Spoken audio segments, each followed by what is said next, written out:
এইটা ছিল আমার একটা ভিয়েতনামে একটা ব্লগ। আমরা ব্ল্যাক অ্যালাউন্স ইউজ করছিলাম।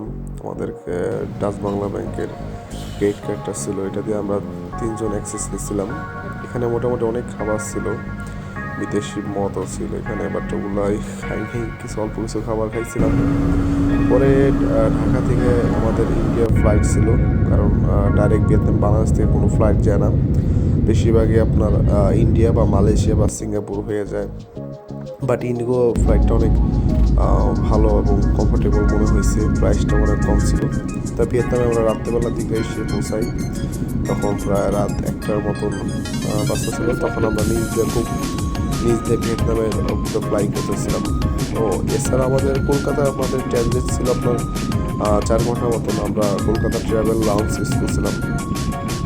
তার বিমানের ভিতর অনেক হট্টগোল, অনেক মানুষ, একটু লাস্টের দিকে আনকমফোর্টেবল ফিল করছিলাম, কারণ আমার পা অনেক বড় ছিল।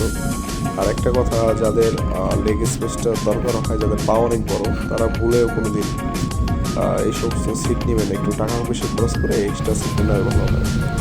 আর আমাদের ইমিগ্রেশনে কোনো কিছু জিজ্ঞাসা করা নেই, আমরা রাত্রেবেলায় গাড়ি নিয়ে চলে আসলাম, প্রায় 4 ঘন্টা মতন ছিল। আর ইমিগ্রেশনে কিছু জিজ্ঞেস করে না, ওটা আমরা অনেকেই অনেক ভয় পাই, কিন্তু ওটা কিছু জিজ্ঞেস করে না। এরপর আমরা গাড়ি নিয়ে গেছিলাম হালং গেটে, যেটা ভিয়েতনামের মেইন টুরিস্ট স্পট। এরপরে আমরা হোটেলে এসে পৌঁছাই সকাল 6টার দিকে, এবং চারদিকে পরিবেশ দেখে আমি তো পুরো মনোমুগ্ধকর হয়ে গেছি যে এটা কী অবস্থা। যে আমি প্রথম মনে করেছিলাম যে বাংলাদেশ থেকে ভিয়েতনাম মনে আরও খারাপ অবস্থা, কিন্তু দেখি বাংলাদেশ থেকে আরও ভালো অবস্থা। এখানে বেশিরভাগ চাইনিজ ডেভেলপার আর জাপানিজ ডেভেলপার এগুলো বেশিরভাগ ইনভেস্ট করে, যেটা বুঝলাম।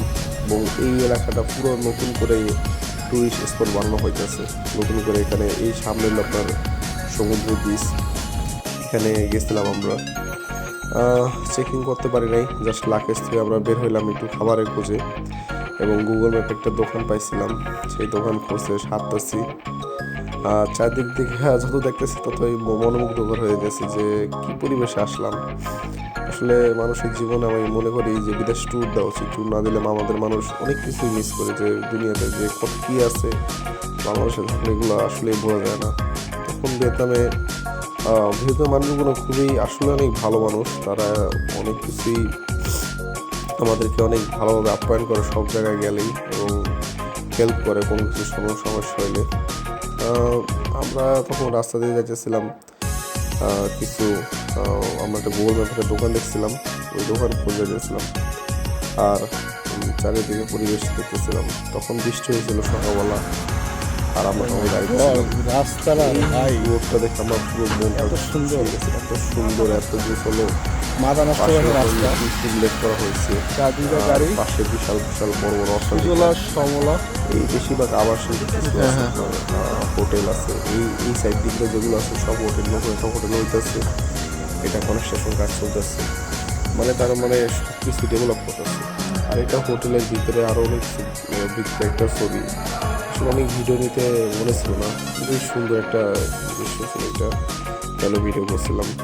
এটা ছিল আমাদের হোটেল রুম, 46 তলায় ছিলাম আমাদের হোটেল। এই রুম থেকে সি ভিউটা অনেক ভালো দেখা যাচ্ছিল।